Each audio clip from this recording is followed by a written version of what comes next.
Here's something that surprises almost everyone. Vitamin D isn't really a vitamin at all.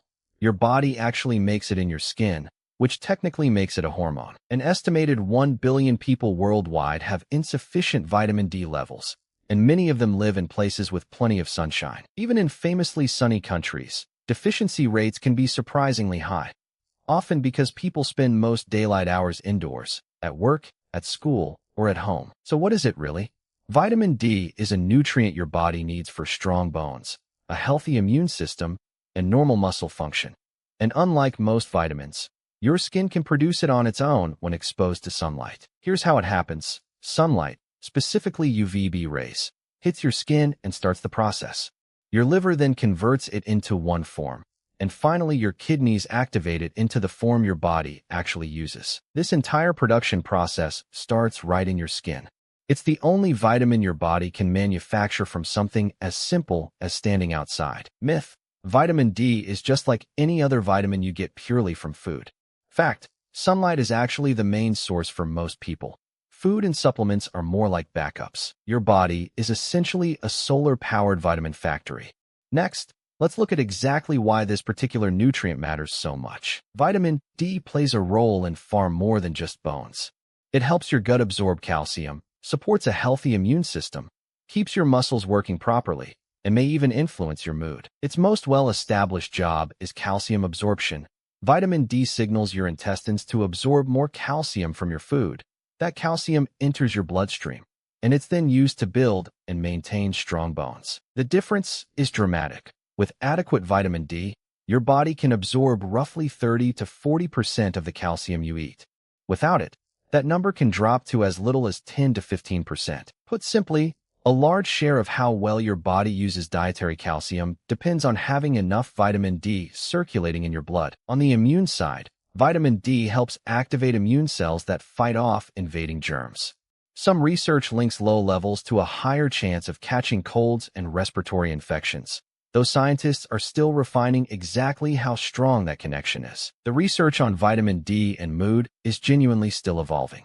Some studies suggest a link between low levels and low mood, especially in winter months, but scientists haven't yet proven that supplements reliably fix mood on their own. Myth: vitamin D is only about bone health.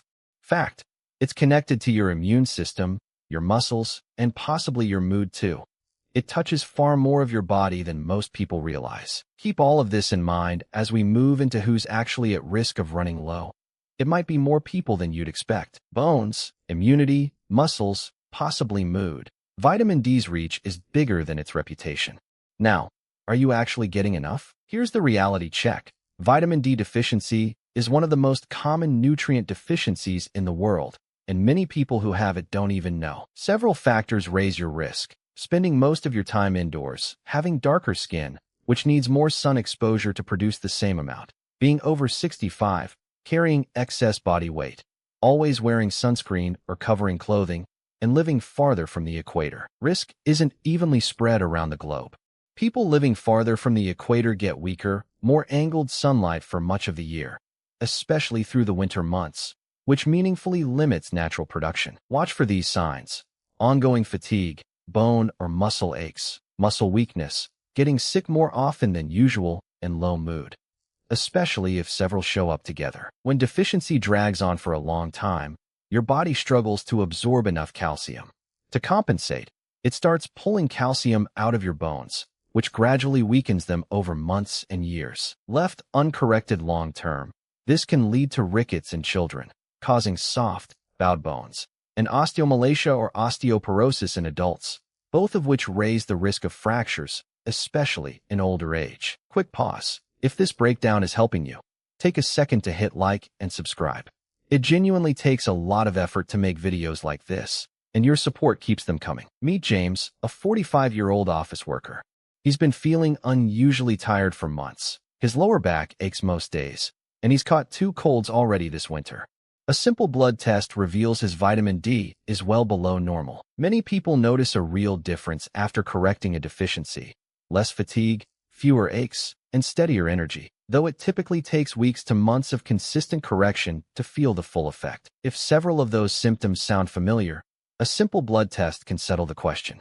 let's cover exactly how to get and confirm enough vitamin D. Three main paths to adequate vitamin D: sunlight, which is the most efficient natural source; food, which provides a modest but useful amount; and supplements, which are often the most reliable way to close a gap. The best food sources include fatty fish like salmon and mackerel, egg yolks, mushrooms exposed to UV light, and fortified foods like milk, plant milks, and breakfast cereals. For comparison, a serving of fatty fish generally provides far more vitamin D than an egg yolk or a glass of fortified milk, which is why food alone often isn't enough to meet your needs. The way to know for sure is a simple blood test measuring 25-hydroxyvitamin D. Many guidelines consider under 20 ing or ml deficient, 20 to 30 insufficient, and above 30 generally sufficient, though your doctor may use slightly different cutoffs. Almost there. Next, exactly how much you actually need, and the truth about whether more is always better. Wondering if you should get tested? If you have several risk factors or symptoms, or you're simply curious, ask your doctor about a vitamin D blood test at your next visit. It's a quick, common, and inexpensive test. Recommended daily amounts vary by age, but commonly fall between 600 and 800 international units for most adults, sometimes higher for older adults. Very high doses over long periods, often above 4,000 IU daily without medical guidance, can become genuinely unsafe. Here's the myth to bust: more is not automatically better. Taking excessive amounts over a long period can raise blood calcium too high, a condition called hypercalcemia. So more isn't a shortcut to better health. Vitamin D toxicity is rare but real, and it usually shows up as nausea, weakness, and frequent urination, and in more serious cases, kidney problems. All reasons to avoid megadosing without medical supervision. Sun sensibly, eat well, test if you're unsure, and supplement at reasonable doses. That's the whole game plan.